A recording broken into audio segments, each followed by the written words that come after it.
Bismillahirrahmanirrahim. Assalamualaikum warahmatullahi wabarakatuh. Kita coba akan melakukan pembahasan soal pada mata kuliah kalkulus 2, khususnya pada materi sistem koordinat kutub. Oke, kita langsung aja.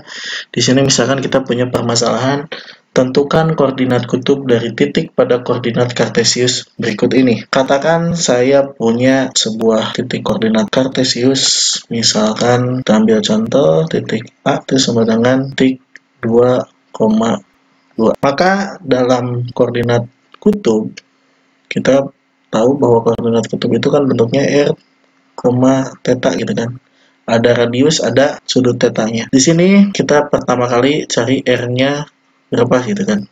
Dimana r ini akar x kuadrat ditambah y kuadrat. Sehingga r-nya dari soal tadi berarti 2 kuadrat ditambah 2 kuadrat. Hasilnya akar 8 atau sama aja dengan 2 akar 2. Nah, di sini kita udah dapet nih R-nya berapa. Nah, tinggal tetanya. Tetanya untuk mencari teta, di mana teta ini adalah inverse tangen dari Y per X gitu. Maka ini akan sama dengan tangen inverse dari 2 per 2 atau sama dengan 1 gitu kan. Nah, dimana arcus tangen 1 kalau kita cari di kalkulator hasilnya 45 derajat atau kalau dalam radian pi per 4 dapat nih, sehingga titiknya dalam koordinat polar menjadi si A ini 2 akar 2, sudutnya berapa? Pi per 4. Nah, selanjutnya permasalahan muncul jika misalkan kita punya titik A-nya itu minus 2, minus 2. Dimana kita cari R-nya sama ya. Nanti R-nya akan sama dengan yang tadi, yang ini, itu 2 akar 2. Silahkan dicek. Nah, tetanya, nah kita punya permasalahan di teta. Dimana inverse tangen dari Y per X-nya, hasilnya sih akan tetap sama kayak tadi, pi per 4. Tapi kalau kita lihat, visualisasikan, nah, kita visualisasikan misalkan ini. Maka titik koordinat minus 2, minus 2 itu sebenarnya ada di sini. Lebih ada di sini. Nah, katakan kalau ininya minus 2, Y-nya, X-nya minus 2, berarti dia ada di sini. Atau dia ada pada kuadran ke-3.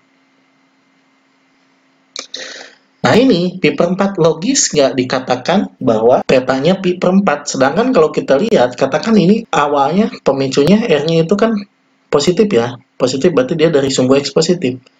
Pi per 4 berarti 90 derajat menuju atau berlawanan arah jarum jam. Nah, dari sini. Ini nggak logis. Nggak logis karena kita ketahui bahwa minus 2, minus 2 itu ada pada kuadran ke-3. Nah, silakan kalian flashback ulang di sistem trigonometri, di materi trigonometri mungkin di waktu SMA ya, kalian udah pernah belajar bahwa untuk kuadran ketiga, katakan kuadran ketiga, untuk tangen bahwa dia itu akan sama dengan gimana? Dia akan ada muncul pilihan apakah 180 derajat ditambah alfa ataukah 270 minus alfa. Yang ini apa yang ini? Silakan kalian di review lagi materi dulu mungkin waktu SMA-nya seperti apa. Cuma yang perlu ditekankan pada materi ini, di saat kita nemu nih pakai kalkulator ini sama-sama nih positif, ini yang positif, ini juga sama positif, nilainya sama-sama pi per 4, maka kita perlu adanya cross check secara visual. Logis nggak tetanya pi per 4? Padahal untuk kuadran 3 dia lebih dari pi per 4, lebih dari 90 derajat kan. Kalau misalkan kita mau pakai apa? yang sudutnya positif, misalkan tetanya positif, berarti dia berada pada berapa? Sudut 225 derajat. Nah, untuk yang ini ya, 225 derajat. Kalau misalkan kita mau ngambilnya yang arah negatif, berarti berapa? Sudut minus berapa? 90 tambah 45 minus 135 derajat. Harusnya seperti ini. Ya. Nah, berarti nih ada nih clue-nya, kisi-kisinya. Ini kan pi per 4 itu akan sama dengan berapa? 45 derajat dalam degree. Nah, berarti ini 180 ditambah 45 derajat, oke, benar ya, 225. 270 dikurangi 45 derajat, dapat nggak? 130 minus 135 derajat. Enggak kan? 270 dikurangi 45, hasilnya harusnya 225, sama-sama 225 kan? Nggak minus 135. Nah, silakan kalian review lagi materi yang pernah kalian dapatkan waktu SMA atau mungkin di mata kuliah lain saat kalian semester sebelumnya. Oke, jadi yang ditekankan, kalian cek lagi secara visual, bener nggak nilai ini tuh ada pada kuadran yang ditetapkan atau sesuai nggak dengan soalnya. Oke, begitupun kayak misalkan A-nya berapa? Titik minus 2,2 misalkan. Atau berapa ya? Minus 2,3. X-nya negatif, Y-nya positif. Sama nggak dengan katakan 2, berapa? 2, minus 2 misalkan, atau biar kelihatannya di sini nanti 2, minus 3. Kalau kita lihat di sini nih, ini kalau misalkan kalian pakai kalkulator, hasilnya akan sama. Kalau pakai kalkulator inverse tangan yang atas berarti dia 3 per minus 2 ya.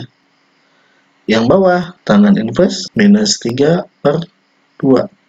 Kalau kalian cek satu per satu, yang atas sama minus setengah gitu kan, yang bawahnya pun sama minus setengah, tapi dia berbeda kuadran sebenarnya. Makanya lihat yang kayak gininya, yang kayak 120 tambah alpha, ini untuk kuadran 3 ya, untuk kuadran 2 sama kuadran 4 beda lagi. Nah ini berarti kalau misalkan kita yang atas, berarti X-nya minus 2, Y-nya positif 3, berarti dia ada pada kuadran kedua ya.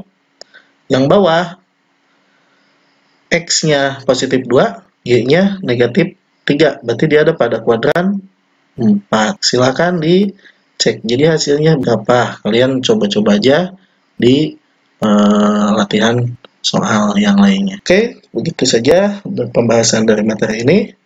Terima kasih. Assalamualaikum warahmatullahi wabarakatuh.